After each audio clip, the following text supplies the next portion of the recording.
keeping the world's people and cargo running smoothly. There's a lot to learn, but you'll be taking it step by step. Let's start by looking around. Find each of the markers and look at them.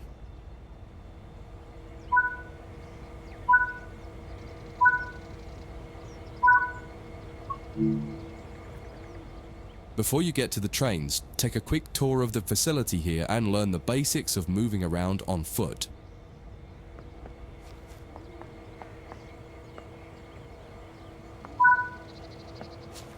Your current objective is shown in the top left of the screen.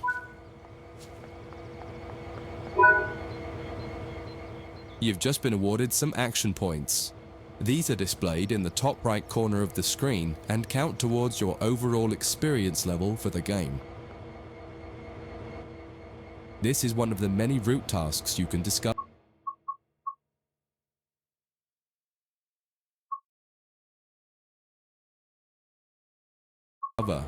Keep an eye out for other tasks that will ask you to place, collect, or fix a variety of things.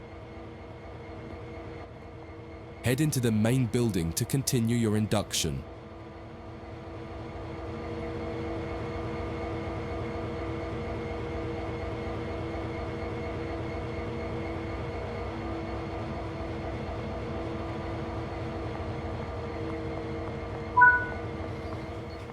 Walk over to the waiting area on the right. Let's take a seat for a minute.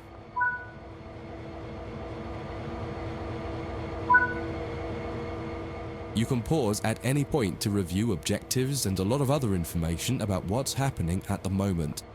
Try it now and then return to the game after you've had a look round.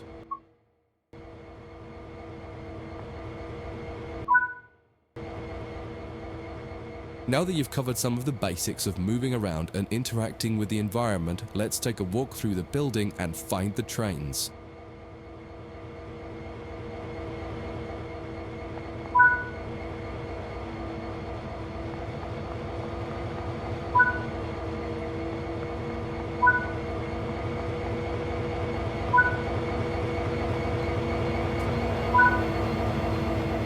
This is Central Square. From here you can explore the main training center depot and surrounding yards. Your journey operating trains is just getting started here at the training center. Remember, you can always come back here from the main menu to refresh your knowledge if you're unsure about anything.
In this training module, you'll learn about the on-screen overlay known as the heads-up display, or HUD.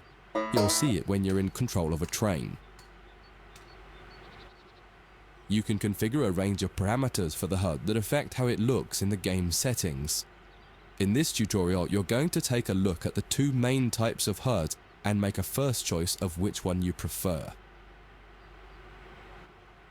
Get started by climbing up the ladder into this train and sit in the indicated drive.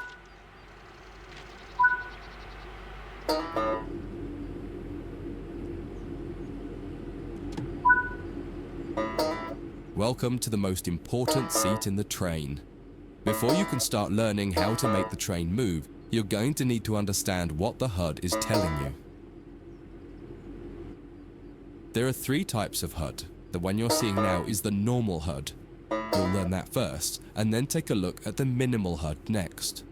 There is also a simple HUD, which is essentially a cut-down version of the normal HUD.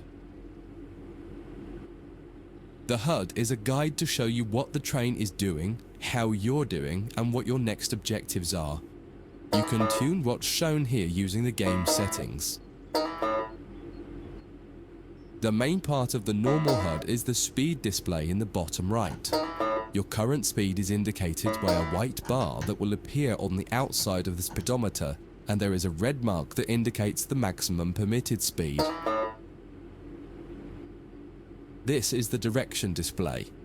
An arrow will indicate the forward, reverse, and neutral directions.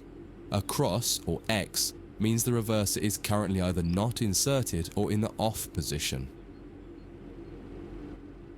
This is the power display. A number will indicate what position the power or throttle control is in. If the display is white, it refers to power. If the display is yellow, it means powered braking or dynamic braking. If the display is red, then the throttle is currently locked out and you will need to take steps to release the lock before power can be applied. You can learn about troubleshooting elsewhere in Training Center. These are the brake indicators.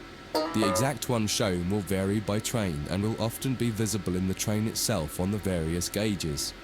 These gauges tell you what is happening in the braking system. The most important one is the BC, or brake cylinder. In most trains, when this reads 0, that means the brakes are released. Anything else, and the brakes are applied. In the top right is the track monitor. This shows you the line ahead and allows you to see all the signals and speed limit changes that you're approaching. By default, the track monitor shows the signals with their actual red, yellow, or green aspect. But when you get more confidence, you can hide this information via an option in the game settings. As you accelerate, the track monitor will extend its look-ahead distance so you can see much further ahead at higher speeds. This is all done automatically. Now that you're familiar with the normal HUD, it's time to take a look at the minimal HUD. You can change this via the game settings, but for this tutorial the game will change it automatically. You can see that most of the HUD is now gone. You are left with basic information in the top left corner.